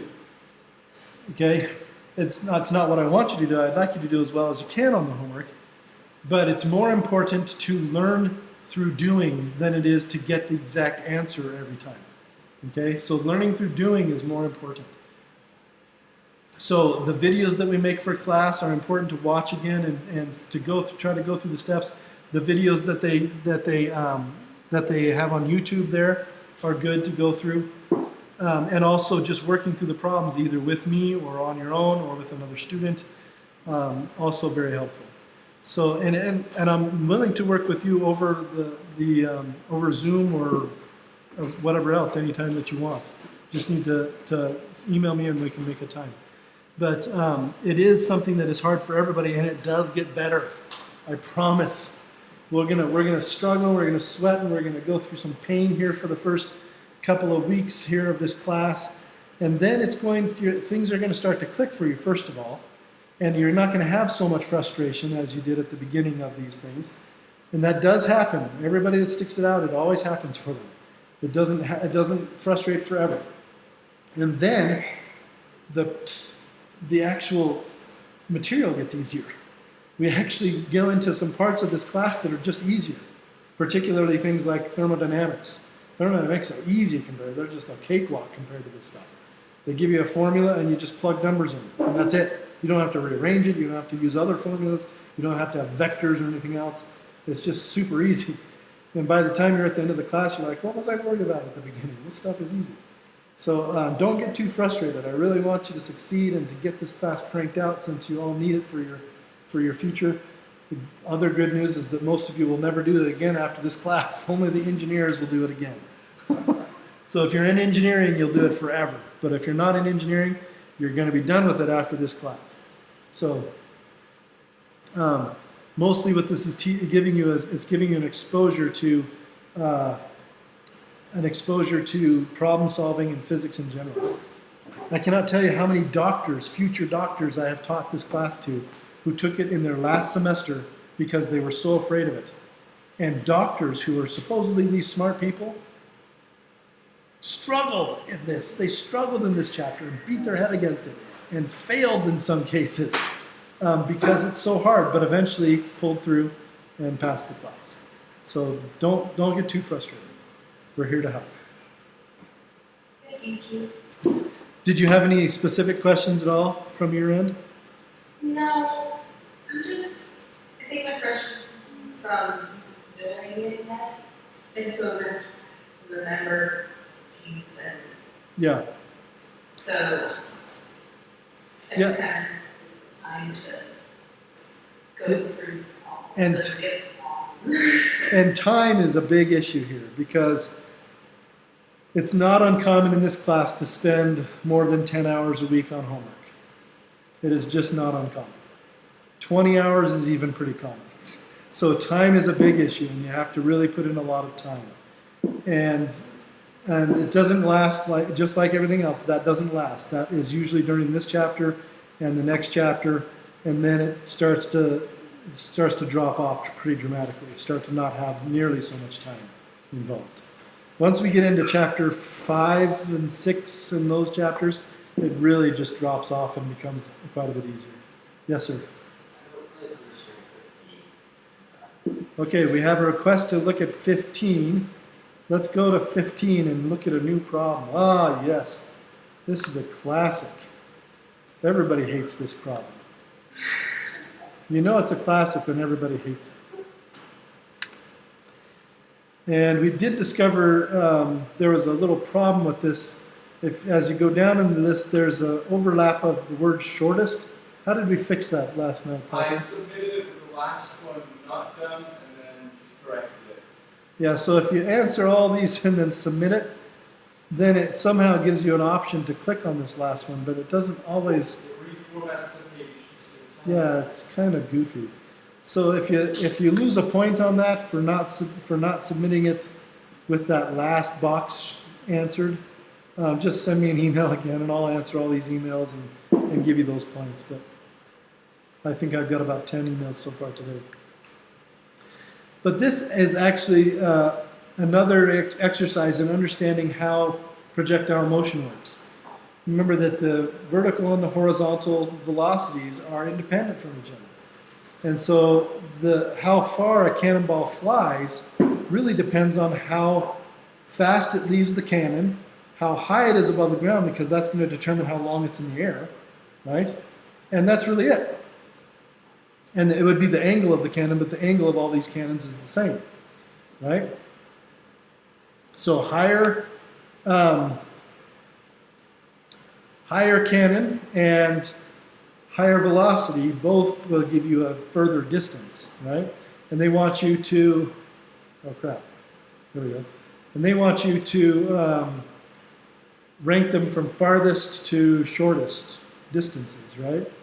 So the one that's going to have the shortest distance is going to have both the shortest height and the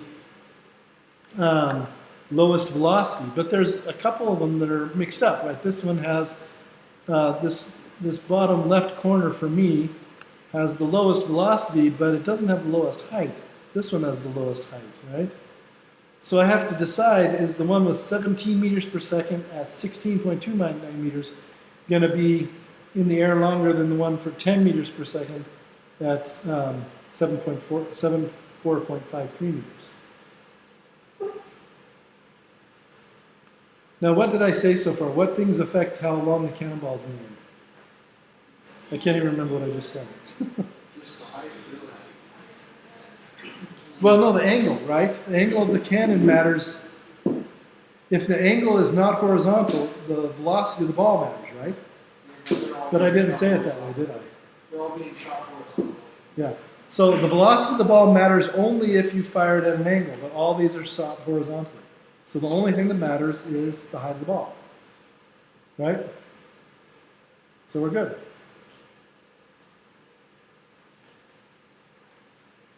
So which one's in the air the longest? Oh, but that actually does matter for how far it goes, right? Because they want to know how far, not how long, not time. So it does. So I was saying it correctly. The horizontal distance the ball goes is determined by how long it's in the air, which is only determined by the height, but the velocity determines how far it goes. So you need to calculate times for each of these, is what you essentially need to do. But that's not hard to do. The time can be calculated using a very simple kinematic equation. It's the initial, well, let's go look at it. Let's go this one. Shoot, I'm in the right one. Where's my book? There's my book, okay. So we go back to our kinematic equations right here. So if you want to know how long something is in the air, and you know its initial velocity is 0, right? Right? Let's see. Its initial velocity is 0 because it's just dropping from the height of the table. So that's this equation here, and you know its initial height, which is the y0, then you can use this equation with its initial height, which is, you can call it 0, and the final height can be negative or either way. But this equation right here will give it to you.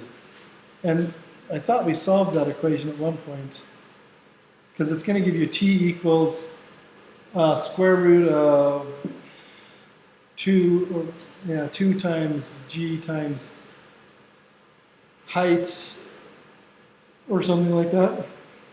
T equals square root 2g y. Something like that. But anyway, you solve this equation right here for the time. It's going to give you a square root in the end. And then you can solve that time. Once you've solved the time for each of these, then you can use the time and the speed, multiply time and speed to get your distance. Right? physics. Should we solve that equation real quick? Quadratic. No, you don't have to use the quadratic this time. Let me show you why not. It's because the t term goes away, because it's the initial velocity is 0. That's why. So let's expand this, and let's clear that. Okay, so the equation looks like this. Y final equals y initial plus velocity initial in the y direction times time plus, or it's a minus, I guess they use for that one.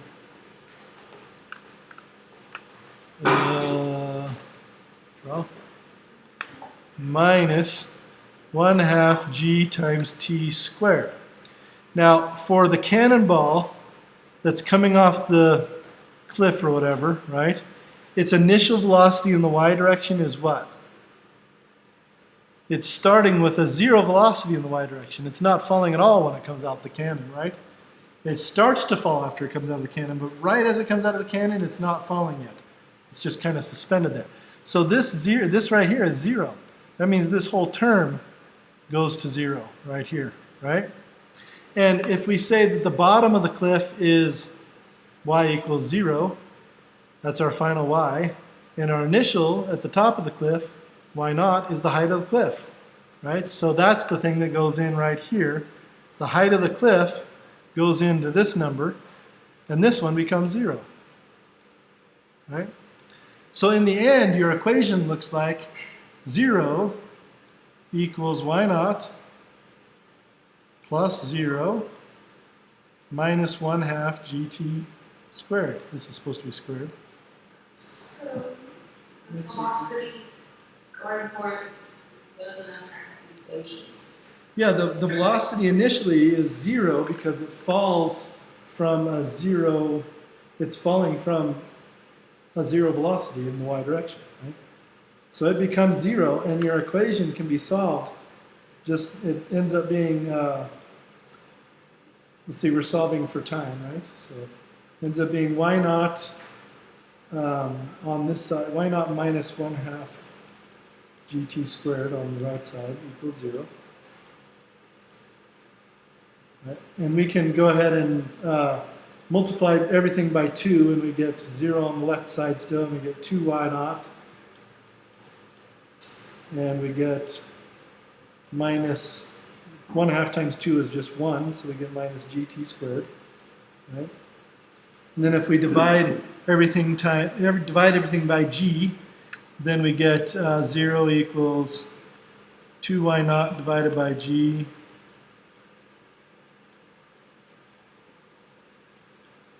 minus t squared. Then if we add t squared to both sides, then we get t squared equals 2y naught divided by g.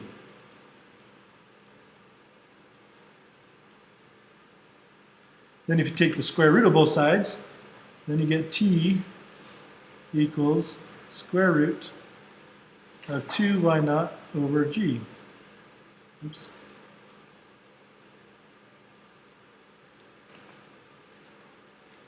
And that's the formula you can use to calculate the time for each one of those.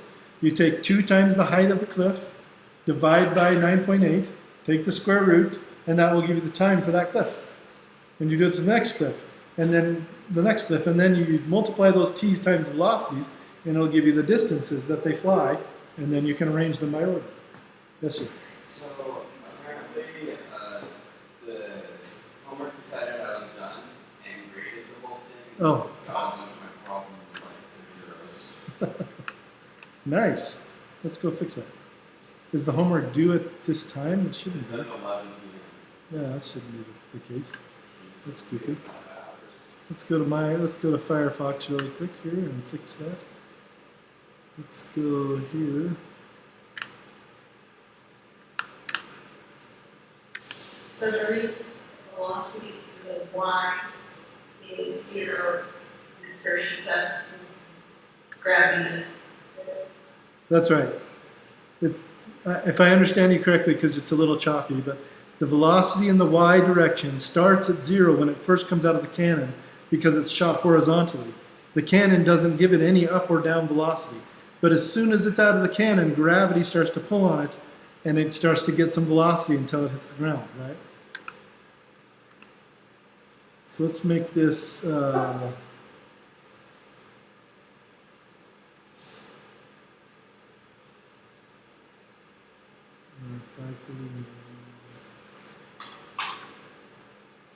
Let's push this off till, let's go till Friday.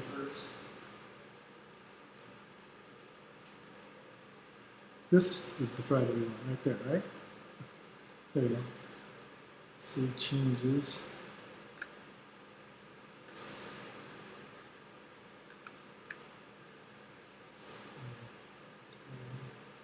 All right, I gotta turn off my screen really quick here. Pause share. Turn off my screen. Look at chapter 3.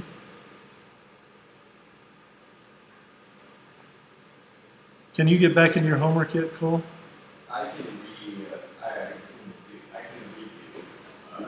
questions. You're allowed to go back and redo questions? Yeah. Okay.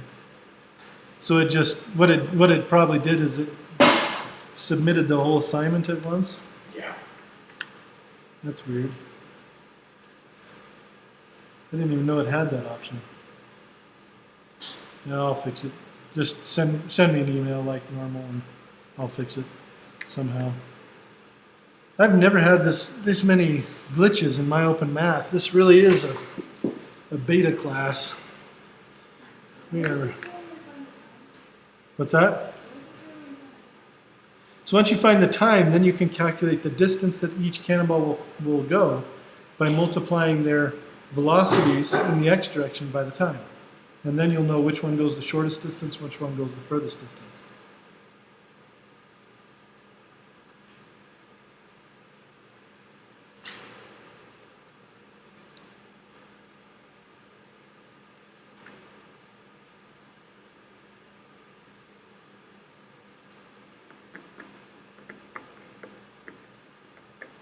It's also very important to remember and to realize that each one of these problems is going to have steps.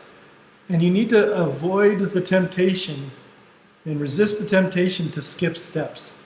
Don't try to get to the end quickly. Try to do the first step first. First, I need to draw my drawing and write down the things I know and the things I don't know. Next, I need to do this. Don't try to get the answer in your head or on paper without going through the steps, because nobody has that good of a mind. This is why physicists waste so much paper, is because they have to go through the steps to write things down to make sure that they've got things calculated properly. It is extremely difficult. Now, here is the last thing I want to talk about really quick, unless somebody else has any questions. But we'll answer some more questions after this if we need to. But I am available and willing to meet another time if you guys want to go through this homework some more. Would you guys like to do that? We have one person who's saying yes. Yeah. We have another person saying yes. Are you willing? Do you want to do that? What is a time and a day that works for you guys? I'm available pretty much any day and pretty much any time. I get off at You get off at what time, Cassidy? I'll be home at 3. You're home at 3? So does doing this after 3 o'clock on another day work out? You want to do tomorrow at 3 o'clock? Or after, 3:30 maybe? Again, same time? On a normal work day, I go till 4:30. Okay. Maybe prior myself being on it and How long do you think you be here? So we have one student that needs to come at maybe 4:30. How long does it take you to come here? 10 minutes, like less than. Okay. So maybe we start a little bit later. Does that work, or does that run into other things? You guys can start early, and then I can show up a little later than you guys. If you can staying that late. How about we split the difference and maybe do 4 o'clock? Okay, so 4 o'clock tomorrow. Yeah, how about does 4 o'clock tomorrow work for you, Cassidy? Yeah. Okay. So why don't we break for now and take a little bit of brain rest because we've been beating on this. But definitely later tonight or tomorrow morning, try to get on again and look at these things again because I can almost guarantee you that you're going to see some things that you didn't when you were tired and frustrated. And it's gonna make you a little happier to go back and look and maybe watch the video again of going through these problems. Skip to the part that you need or skip to the part that made most sense to you and look over it again. Go through the problem again, step by step. Don't just start off where you left off. That can kill you. Go through the problem from the beginning and try to step through it step by step again. And then tomorrow we'll come at it again and hopefully your mind will have a fresher look at it. Okay? Don't spend too much time on it between now and then, maybe a couple hours at the most, but do spend some time so that you've seen it again. Take some rest right now tonight, go look at it again, and then come back again tomorrow, 4 o'clock, we'll meet again here, and we'll try it again, okay? That will help, I promise, okay? We'll see you guys tomorrow at 4. Anybody else, does anybody have any questions or comments before we disconnect at all? When did you change the due date till? I changed the due date till Friday at 11 p.m. and we can push that further if we want to. I try not to give my students homework over the weekends, but if you guys like that, we can do it. But I know that weekends get busy with family and fun and all that stuff, so try not to do that too much. Yeah, I have to be up at 4:30 tomorrow. I work from 5:30 to 2:30, so. Okay, yeah, it's pushed off till Friday, so. Okay, thank you. Yep. And what was your question? Sorry. We're gonna meet Thursday or Friday. Thursday, tomorrow at 4. What am I supposed to do about the last About the what? The lab that you missed. Which one was that? Oh, that you're going to miss. We'll do that when you get back. We'll figure out a time that works for you, and we'll just squeeze it in whenever we can. Okay. Are we good? All right. We are good to go. See ya. Have a good one. Let's see. Zoom meeting.